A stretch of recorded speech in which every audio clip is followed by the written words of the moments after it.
ঠাকুরগাঁওয়ের বালিয়াডাঙ্গিতে অস্বাস্থ্যকর পরিবেশে পশু জবাইয়ের মাধ্যমে অস্বাস্থ্যকর মাংস বিক্রি করা যেন স্বাভাবিক ঘটনা হয়ে দাঁড়িয়েছে। পশু জবাই ও মাংসের মান নিয়ন্ত্রণ আইন ২০১১ অনুযায়ী জবাইয়ের আগে পশুর স্বাস্থ্য পরীক্ষা করা, স্বাস্থ্যকর পরিবেশে জবাই করা এবং জবাইয়ের পর পশুর মাংসের মান নিশ্চিত করা বাধ্যতামূলক। তবে বাস্তবে এই নিয়মগুলো মানা হচ্ছে না এবং আইন অনুযায়ী তদারকি বা নজরদারির অভাব রয়েছে বলে অভিযোগ রয়েছে। সম্প্রতি বালিয়াডাঙ্গিতে অসুস্থ গরু জবাই করার খবর সামাজিক যোগাযোগ মাধ্যমে ভাইরাল হলে তার প্রশাসনের দৃষ্টিগোচর হয়। পরবর্তীতে আজ 15ই সেপ্টেম্বর রোজ সোমবার veterinary surgeon doctor Mohammad Mahmudul Hasan বিপুলের নেতৃত্বে প্রশাসনের একটি টিম বালিয়াডাঙ্গির বিভিন্ন গরুর মাংস বিক্রির দোকানে অভিযান পরিচালনা করেন।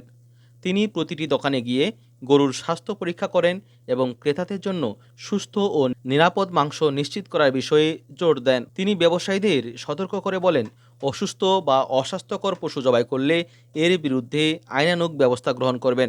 এদিকে ভাইরাল হওয়া ভিডিওতে দেখা যায় অস্বাস্থ্যকর পরিবেশে গরু জবাই করা হচ্ছে এবং ফুসফুসের মধ্যে ট্যাপের পানি ঢুকানো হচ্ছে।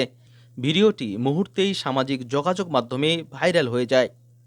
নিয়মিত তদারকি বা নজরদারি না করার কারণে গোপনে অস্বাস্থ্যকর পরিবেশে পশু জবাইয়ের মাধ্যমে অস্বাস্থ্যকর মাংস বিক্রি করছে কিছু অসাধু ব্যবসায়ী। এ বিষয়ে জানতে চাইলে বালিয়াডাঙ্গি উপজেলা veterinary surgeon doctor Mohammad Mahmudul Hasan Bipul বলেন, আমাদের মূল কাজ হচ্ছে হাসপাতালের ভিতরে চিকিৎসা প্রদান করা। এরপরও অতিরিক্ত দায়িত্ব হিসাবে আমাদেরকে এখানে অ্যাসাইন করা হয়েছে, নিয়োগ করা হয়েছে যে পশুটা জবাই করা হবে সেটা সুস্থ কিনা, স্বাস্থ্যসম্মত কিনা সেটা দেখার জন্য। আমি এবং আমার অফিসের স্টাফরা আছে, ওনারা একদম তাপমাত্রা দেখছে, গাভীর স্বাস্থ্য ঠিক আছে কিনা সেটা দেখছে। দেখার পরে আমরা প্রত্যয় দিয়েছি যে হ্যাঁ এটা ভালো আছে, এটা জবাই করা যাবে এবং এটা আমাদের মানব স্বাস্থ্যের জন্য উপকারী। যদি এরকম অসুস্থ গরু পাওয়া যায়, যদি আমরা দেখি, তাহলে আমরা বলে দিব যে এই গরুটার সমস্যা আছে, অসুস্থতা আছে, তো এটা আমাদের না খাওয়াই ভালো। এটা আমরা তখন ডিস্ট্রয় করার জন্য বা নষ্ট করার জন্য বলে দিই।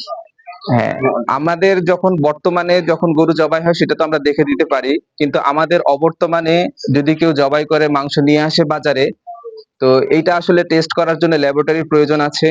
তো আমাদের যে ল্যাবরেটরি আছে, আমরা আপনাদেরকে বলবো যে আপনারা যারা এরকম বিএসটিআই আছে বা অন্য যে প্রতিষ্ঠানগুলো আছে যারা খাবারের মান নিয়ন্ত্রণ করে, ওনাদেরকে জানাবেন, ওনারা মাংস ল্যাবরেটরিতে পাঠাবে।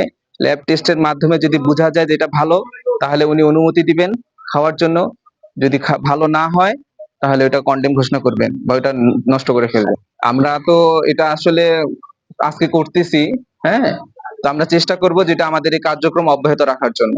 গত 14ই সেপ্টেম্বর বালিয়াডাঙ্গি উপজেলা নির্বাহী কর্মকর্তা মহফিজুর রহমান স্বাক্ষরিত এক বিজ্ঞপ্তিতে বলা হয়, এখন থেকে কোনো পশু জবাই করতে হলে অবশ্যই সংশ্লিষ্ট প্রতিষ্ঠান হতে প্রয়োজনীয় পরীক্ষা সম্পন্ন করে প্রত্যয়নপত্র নিতে হবে।